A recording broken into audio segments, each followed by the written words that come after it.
I have an uncle who works as a night watchman at a cemetery, and one day I asked to spend the night on duty with him.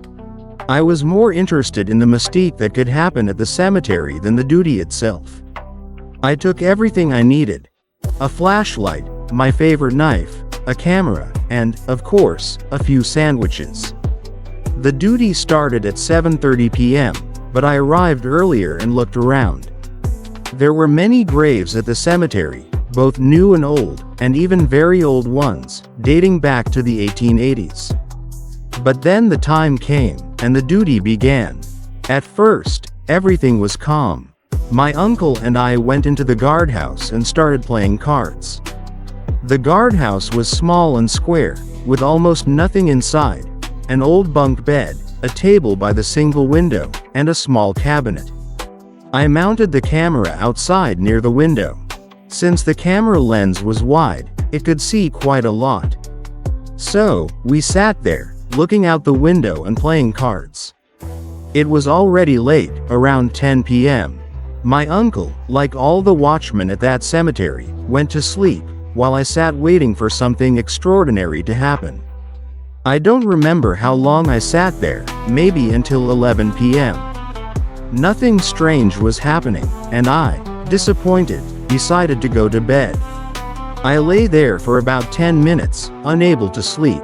Suddenly, I heard a strange rustling near the entrance, followed by a sound as if something had fallen. I thought it was the camera and went outside. Indeed, the camera was lying on the ground, but I remember securing it well.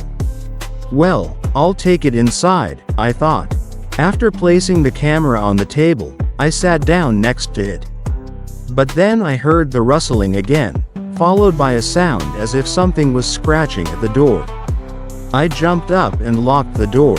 It continued to scratch, and after about 10 seconds, it tried to enter the house. I saw the doorknob moving up and down on its own.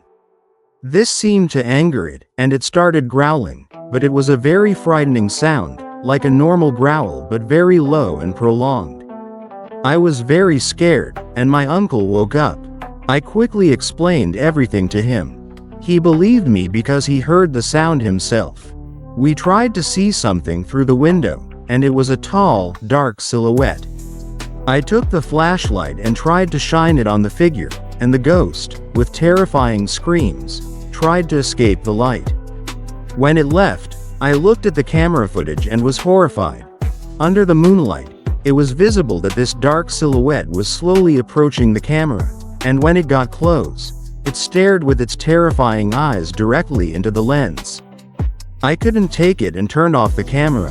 My uncle and I decided to turn on the lights outside the door and inside, and we slept peacefully until morning. I woke up at 11 a.m. My uncle had woken up earlier.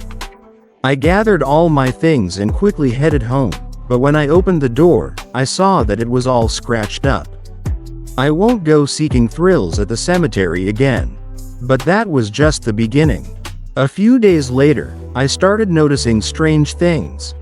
My camera, which I had left at home, would turn on by itself at night, recording nothing.